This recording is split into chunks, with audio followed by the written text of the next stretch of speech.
de espanto, pero bueno, hay que hacerlo de cuando en cuando. Y esta cosa no camina, ¿cómo se hace? ¿Cómo se hace? Ahí está, gracias. Esta foto, que ya la habían ustedes visto un montón de veces, de Chico Campos, que es tremendamente impresionante, que está esa foto y luego está esa misma foto con ese cuerpo de un guerrillero quemado. Eso pasó durante la ofensiva de 1989 en El Salvador, creo que es en la colonia Escalón. Miren esa frase: la violencia es fascinante, nos atrae y a la vez nos horroriza. ¿Por qué Foro para la Paz? Por pura rebeldía, porque la gente no cree en la palabra paz. No se imaginan la resistencia que tiene el término paz. Cuando uno habla de paz en El Salvador, la gente se siente timada. La gente dice, otro Foro para la Paz, otra vez la paz. O sea, hemos oído tanto hablar de este asunto que hasta hablábamos por Roberto que íbamos a hacer como Salagüey, teníamos que hacer Focoropo, como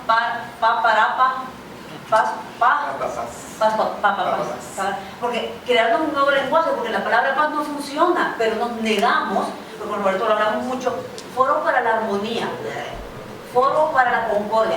O sea, no eran términos que queríamos usar el término paz, pero resulta que tenemos que hablar de la violencia para que se entienda el contexto de lo que está, o sea, interiorizamos mucho con mayor facilidad la violencia que la paz. Next, please. Comenzamos desde lo que conocemos, porque antes de eso seguramente ya se estaban dando 20, ¿verdad? Pero esto es lo que se la época precolombina. Acuérdense ustedes que existe el mito de que antes de la llegada de Colón aquí todo era paz, armonía, paraíso, y llegaron los españoles y nos dominaron la vida. Mentira. Ya cuando los españoles llegaron, miren esa vasija que representa una guerra, ¿verdad? Las guerras se sucedían una tras otra, eran súper constantes, motivadas por dominación a otros grupos, escasez de alimentos, cobro de tributos, intensas y crónicas quiere decir que eran permanentes y contribuyeron al ocaso de las mismas culturas precolombinas. Y se encontró evidencia de fortificaciones, de descripciones de batallas, monumentos y en cerámicas. Next.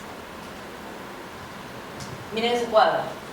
Entonces la conquista España católica utilizó en el siglo XVI la violencia contra los nativos americanos, justificándola mediante principios teológicos y la idea de la guerra justa. Existe algo como guerra justa. Solo la Shakira dijo que hoy venimos viendo que el fútbol es la única justa de las batallas. Vaya usted a saber, porque después de todo lo que sabemos ni tanto. Pero bueno, y estos principios fueron utilizados sobre todo para resolver los conflictos y los dilemas morales que dada la cosmovisión española enfrentamos. Van a ver uno de ellos. Next. La disputa de Valladolid, que se dio entre Fray Bartolomé de las Casas y Juan Fidel de Sepúlveda. Teológicamente tuvieron que decidir si los indígenas antiguos eran parte de la especie humana y si podían ser tratados como súbditos del rey de España o si se trataba de una subespecie, ¿verdad? En cuyo caso nunca, ni siquiera en tiempos de paz, debían ser tratados como iguales. Decidieron que eran súbditos para sacarles tributos, por supuesto, porque las subespecies no pagaban tributos. En el caso de la colonia, pues habían castigos ejemplarizantes. El terror fue un método de control y de organización social. Liguen esto con lo de la genética que estaba hablando Vanessa. Imagínense desde cuándo estamos sufriendo violencia, ¿verdad? La violencia era un método de solución de conflictos y pacificación, por eso es lo más triste.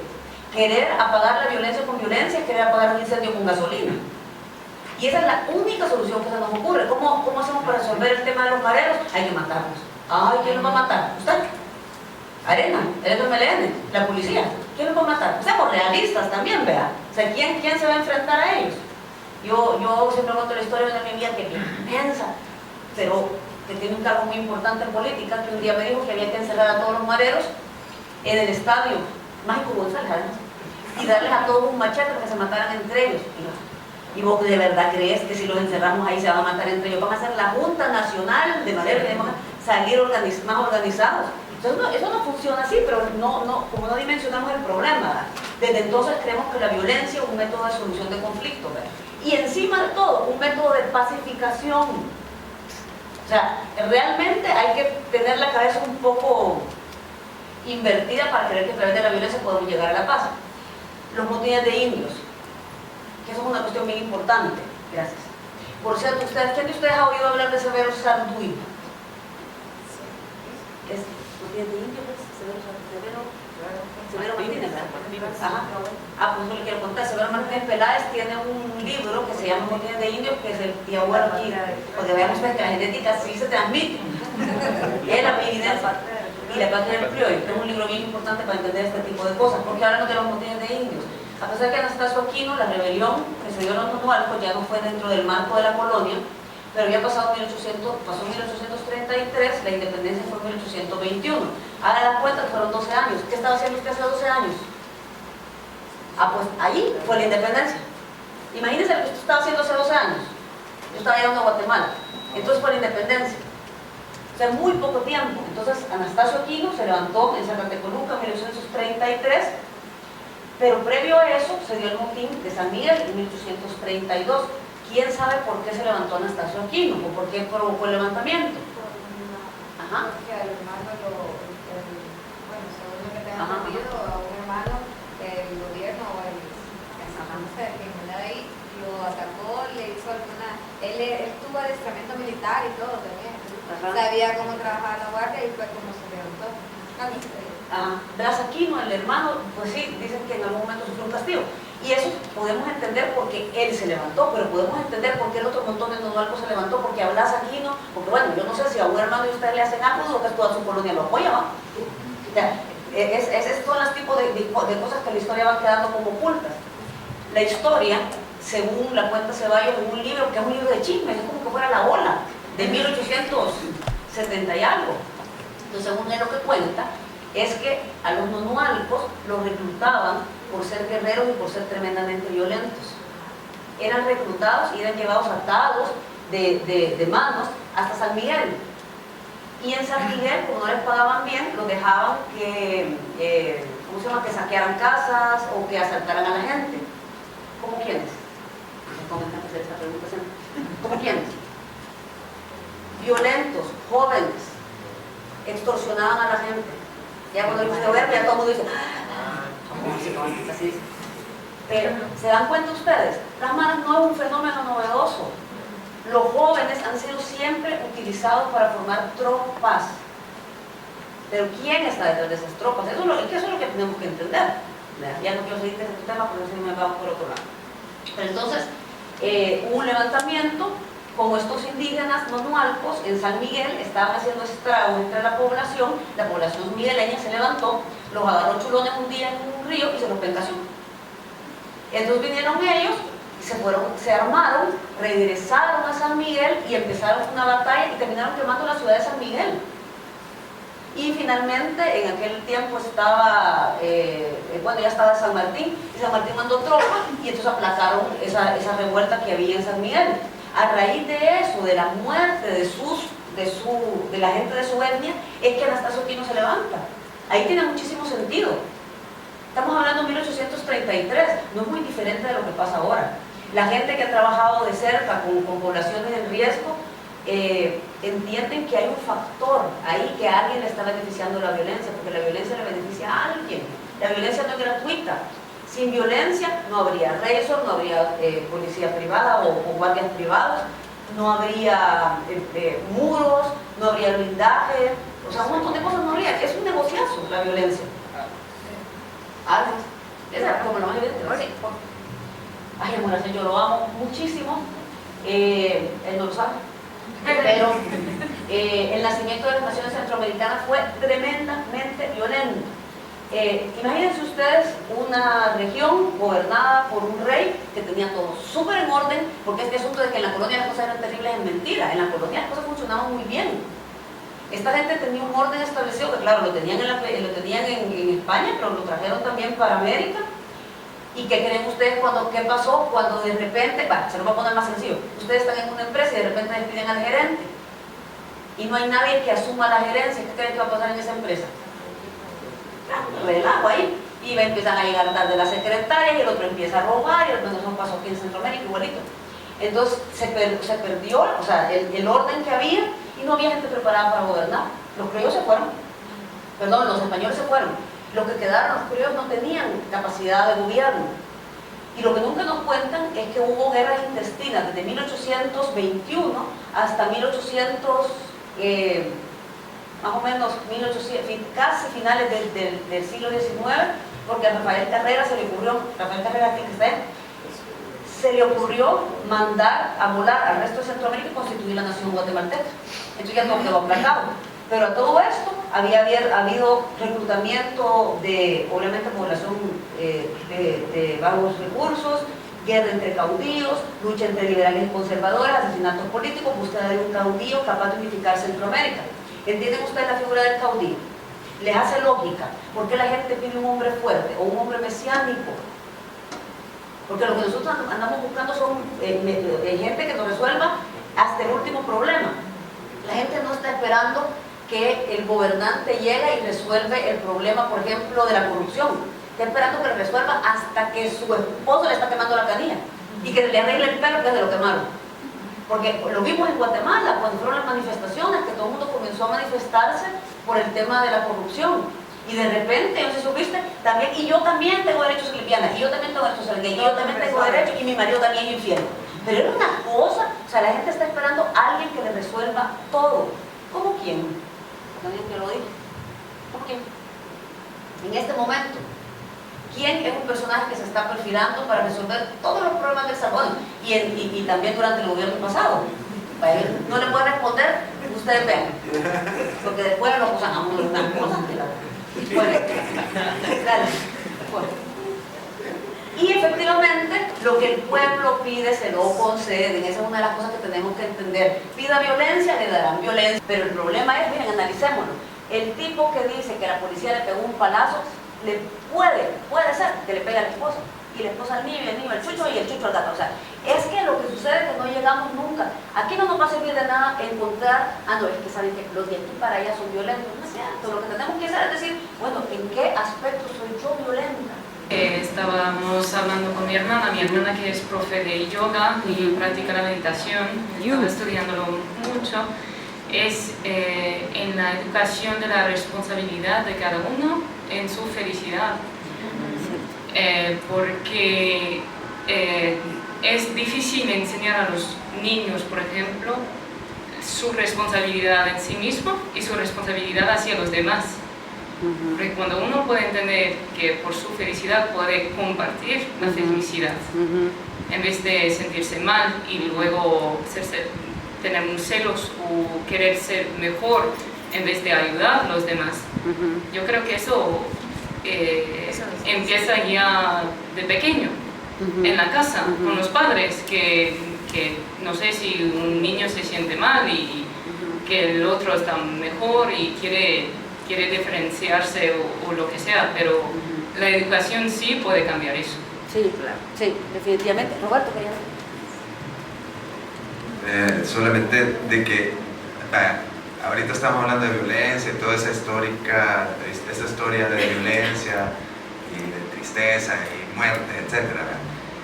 Y tal vez yo me puedo pensar, nosotros somos tan violentos con nosotros mismos, los salvadoreños, que tampoco nos permitimos ver la historia de las cosas buenas que han pasado en este país. O sea, también hay un historial de cosas que sí están bien. Hablo porque ahorita he andado visitando un montón de lugares aquí donde veo gente comprometida, con ganas, echando riata para mejorar, y a veces uno piensa que va a llegar a lugares y que la gente va a estar bien necesitada, pero me he encontrado gente organizada, trabajando muy bien, que no es tan necesitada, sino que ya tiene la capacidad incluso de enseñar lo que han hecho. El problema es que nadie sabe nada de esa gente. Y esa gente, y fíjate cómo es el rollo, que esa gente está bien consciente que el anonimato es lo más seguro que pueden tener. O sea, ahí viene todo ese rollo, que ellos quizás están contentos de que nadie sepa, porque si todo el mundo sabe, van a llegar y le van a llegar y van a joder el volado. Entonces, eso es un análisis interesante también. Creo que hay que reflexionar en cuanto a la historia de la violencia, pero también no sé, no tengo una solución. O sea, solo estoy pues comentando eso porque me interpela en cuanto a que estamos hablando solo de violencia y nunca hablamos qué es lo bueno que ha pasado y qué es lo bueno que está pasando, ¿verdad? Quisiera como adicionar para proponer un camino, un posible camino, que tal vez pudiéramos pensar cada uno en sus labores, en las cosas que hace. Y hay una palabra clave que creo que en esta tarde-noche me ha hecho como entender algo que creo que nos hace falta. La palabra es integración. Cierto. Es decir, cuando Bea decía desde la mesa que se refería a mi persona como alguien que podría explicar un poquito qué significó la luna para una generación de jóvenes X, Y, Z, de las probablemente tres generaciones que pasamos por ese lugar, yo puedo decirlo así: la cultura y el arte dan una oportunidad de integración, y ese es real, ¿no? O sea, de repente estábamos, para poner un ejemplo, estabas en un lugar como la Luna, o estás en un lugar como la Casa Tomada, siendo un chavo que estudió en un instituto público y que no está acostumbrado a otra cosa más que el ambiente en el que ha crecido, y puedes conocer gente que hace cosas extraordinarias que te inspiran, que te hacen pensar diferente, que estimulan, nada, y creo que eso hace que el imaginario cambie. Hay una experiencia, cuando hablabas ahorita del fútbol, me fui a ese referente inmediatamente, que es Alejandro Gutman, y tiene una fundación que se llama Fútbol Forever, que trabaja con chicos de Soyapango, y pensaba en las cosas que él hacía, y pensaba en algo bien específico que él decía: que la cooperación, que es básicamente una continuación de la colonización europea, no tiene sentido en países como estos si la cooperación lo que trata es dar dinero para marginalizar, sino que al contrario, ¿no? La actitud debía de ser integrar. Y en El Salvador tenemos esa súper ventaja, que estamos tan cerca, esos 800 pasos que decía Pablo. O sea, este museo, que tiene tantas cosas que explicar, con la riqueza de personas a nivel intelectual y de académico que se mueven en este lugar, están a 800 pasos de una comunidad de 10.000 personas que puede entender su origen y que puede sentirse orgulloso entonces de su color de piel, de su origen, de su familia, de entender sus cualidades por su cuerpo y aceptarse. Y eso es la integración, y eso es lo que hace, por ejemplo, que algunos países europeos después de la Segunda Guerra Mundial puedan vivir de una manera diferente. Hoy leí la historia de una migrante de Sri Lanka que creció en un suburbio de Londres, que se llama, su nombre artístico es Mia, M-I-A, y ella hablaba de cómo ella llegó a los 8 años desde allá, y ahora es diseñadora de modas, ha sido nominada a Grammy, a un montón de cosas, y ella es una migrante que al día de hoy todavía le sentí el acento. Pero nada, es un país que después de una región del mundo que después de una historia tan grave tuvo la capacidad de integrar, y hoy la crisis que tienen es porque no saben integrar a la gente que está llegando. Entonces creo que esa palabra está ahí en el ambiente, ¿verdad? Y puede darnos luces.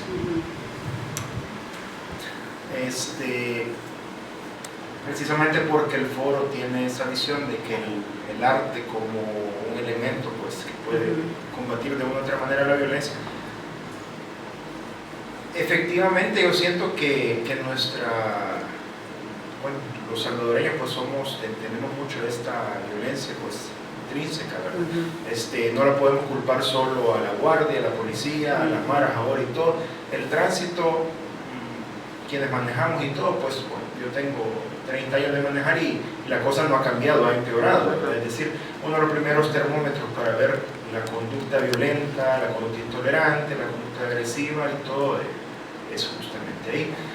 Pero tratando del lado positivo, creo que precisamente una de las soluciones donde he podido notar últimamente esto, que sí hay factor de cambio, es porque creo que hasta ahora de una forma muy pequeña, pero sí se va haciendo introducción a lo que es el concepto del arte, digamos como para entretenimiento, como para expandir la mente, como que para que las personas tengan otra opción. Hasta la fecha el salvadoreño ha tenido nada más la iglesia, como un lugar al que se acude, los partidos de fútbol, Metrocentro, galerías. De hecho, todos los lugares también se pelean por los parqueos y todo, es decir, pero he estado viendo últimamente, y casualmente este año yo he visto que ha habido un par de experiencias que han permitido demostrar que sí hay un hambre, una sed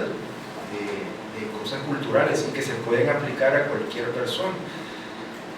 Lo que pasa es que, por lo general son cosas focalizadas, es decir, no se expanden, no se dan a conocer y todo, ¿verdad? Casi siempre nos quedamos así, de hecho como estamos aquí ahorita, un grupito como un poco estrafalario, ¿verdad?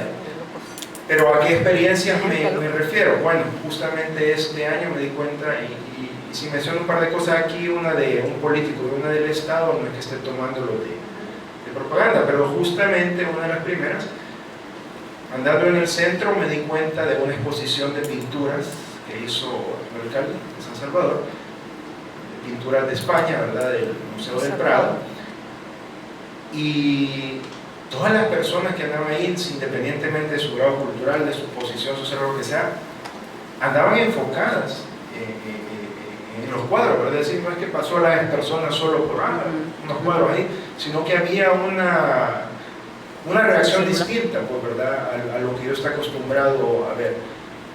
Otro ejemplo que vi fue, bueno, la Asamblea Legislativa abrió al fin la casa esta que está en la Juan Pablo, ¿no? La Casa Cultural, se me olvida el nombre, y han empezado a hacer los fines de semana espacios culturales, teatro, danza, malabarismo, cosas, etc. Y están llegando las personas, a diferencia de lo que antes había apatía a ese tipo de cosas. Creo que esos son un tercer ejemplo, dos más. Un tercer ejemplo que hubo aquí mismo en esta zona fue esta Noche Blanca que hizo la Embajada de Francia, con no me acuerdo quién más, pero igual, o sea, demostró con el... Sí, es cierto. Ay, yo tengo frío. Pero lo que se podía respirar en el ambiente y todo es que las personas tenían sed de algo así, o sea, de una posibilidad de estar afuera, de compartir, de convivir. Bueno, nosotros fuimos de hecho de los que anduvimos dando vueltas a pie y todo esto, o sea. Y el último ejemplo que cito, y con el perdón de lo que no les gustó todo, pero bueno, en este concierto que vino Iron Maiden, el grupo que ando aquí en la camisa. Desde entonces, ¿no? No, yo soy seguidor de ese género pues, de mis 15 años y todo, pero lo que quiero resaltar no es hacer propaganda de la música, sino que quizás hasta yo llegué de una manera un poco pesimista en el sentido de que iba a haber violencia, de que iba a haber problemas, que hasta se iba a suspender el concierto, que el cantante se iba a encachimbar si hacía mucho ruido y todo. Mucho cabos. La gente... Sí, porque o sea, no obstante yo soy parte y seguidor del género y todo, sé que hay muchas personas que no lo comprenden y lo canalizan nada más por el lado de la violencia, pero fue una experiencia de aproximadamente 25,000 personas muy ejemplarizante. Es más, un muchacho que andaba por ahí me dijo de momento, esta es nuestra oportunidad para demostrarle al mundo que podemos portarnos bien y que en base a eso vengan otras bandas, incluso de mayor nivel. YouTube. Pero sí, yo sí sé que andaban gente drogada, andaban gente en estado de ebriedad y todo, pero no pasó a más, ¿verdad? Es decir, no hubo gente que la tiraran del graderío, no obstante en el estadio, ni siquiera con alto, ¿verdad? Todo el mundo salió sorprendido, salimos muchos sorprendidos pues, del nivel de tolerancia que hubo. Es decir, el enfoque de todo fue el arte, independientemente del arte de cada quien, ¿verdad? Pero entonces, eso era lo que yo quería contribuir, Vanessa, de decir que sí, yo creo que este tipo de experiencias, esa es la idea, ¿verdad? Es decir, sí, así como podemos tener la herencia esa de violencia, pues sí tenemos esa capacidad, creo, también de abrirnos por medio del arte, pero definitivamente hay que expandirlo, hay que proponerlo, hay que llevarlo a todos los niveles, ¿verdad? Así que yo los felicito por ello. Gracias, Víctor. Y luego, como la gente seguía queriendo cosas, ¿verdad? Porque aquí esa gente es insaciable, vinieron las dictaduras militares que en El Salvador duraron nada más que de 1931 a 1979, cuando derrocaron a este señor Carlos Humberto Romero. Pero durante este periodo de dictadura ocurrió algo bien interesante y me parece que tiene que ser estudiado psicológicamente, la guerra del fútbol famosa de 1969. El concepto que tenemos ahorita del ejército es un ejército que reprimió, que hay que tenerlo con las manos bien atadas, ¿verdad? Porque puede ser peligroso, en cualquier momento puede desatarse. Miren lo que aparecía en aquel momento, lo que más me interesa es esto, pueblo salvadoreño con fe en el ejército. ¿Se dan cuenta? Glorioso ejército salvadoreño, cemento de Salvador, hermano. O sea, ¿qué quiere decir eso? La gente siempre ha pedido violencia, porque invocar al ejército como una solución es pedir violencia. A los militares no los educan para sembrar flores, a los militares los educan para usar armas, y las armas no sirven para rascarse la espalda. ¿Me entienden? Entonces, es muy difícil que nosotros estemos invocando un ejército y después todo el mundo se haya quedado con la boca abierta de semejante monstruo que se había creado durante los 80s. O sea, que sigan pidiendo usted que maten a los mareros, porque bien nos va a ir. Esa foto me parece, porque miren, la vida siguió, o sea, la vida, esta foto de los 80, ¿verdad? La vida siguió en medio de la represión, por la guerra de 1980, del 80 al 92, luego con la firma de los acuerdos de paz, dale a eso, y luego la posguerra. Y siempre la pongo yo entre signos de interrogación, porque ¿será que la posguerra se acabó ya? Una pregunta que tenemos que hacernos, ¿verdad? O sea, ¿cuándo se acaba la posguerra? Mi teoría era que la posguerra se acababa con la llegada de Funes, porque se suponía que había ya un ascenso de lo que fue en un primer momento la guerrilla, ya como institución, ¿verdad? Constitución política. Pero lo que sucede es que, así como está pasando con los talibanes o con el Estado islámico, nuestro pleito nunca fue económico, nuestro pleito siempre fue cultural. ¿Ven por qué la importancia de un foro de cultura? Los problemas que tenemos nosotros entre salvadoreños son culturales. ¿Y por qué se los refiero a esto? ¿Cuál es la manera de discutir entre salvadoreños? Si hay uno de arena y uno del frente, nunca se van a ir a los argumentos políticos. Toda la discusión en El Salvador te dice, es que vos sos un gran pip. Ella con tus babosas, es que vos sos raro. Sí, vos sos comunista. Vos un gran reaccionario, sos de derecha. Ya decía yo, con razón Pipi ya llegando al escalón y el pobre está por allá, pero ya llegando. Y así se resuelve todo. No hay posibilidad de tener una discusión sobre ideas, discutimos personas, ¿verdad? También. Pero. Bueno, después de la posguerra, encima de todo, la violencia aumentó, que es una cuestión inexplicable, ¿verdad? Bueno, es explicable, pero inesperable, digamos. ¿Cuáles son las causas de la violencia actual? Porque es una de las cosas que tenemos que preguntarnos. Las causas no son las malas, las causas no son la desintegración familiar. Yo tengo un montón de amigos que sus familias son bien desintegradas y no son mareros. O sea, no es una respuesta. Lo que sucede es que estos muchachos no tienen valores católicos. Yo tengo un montón de amigos que tienen valores católicos y son bien malos, ¿verdad? Y tengo otros que son ateos y son personas maravillosas. O sea que tampoco van a pasar por ahí. Violencia económica. ¿Qué somos y cómo nos queremos ver? Te voy a dar 5 segundos para que digan que des en cuenta. Y aquí dice todavía, salvadoreñas con su traje típico. Ajá. O sea, así se viste las salvadoreñas. Aquí tienen los padres salvadoreñas, así se visten. Acércate al Salvador. Y ese ya lo cambiaron, porque antes era El Salvador impresionantemente violento, ¿verdad?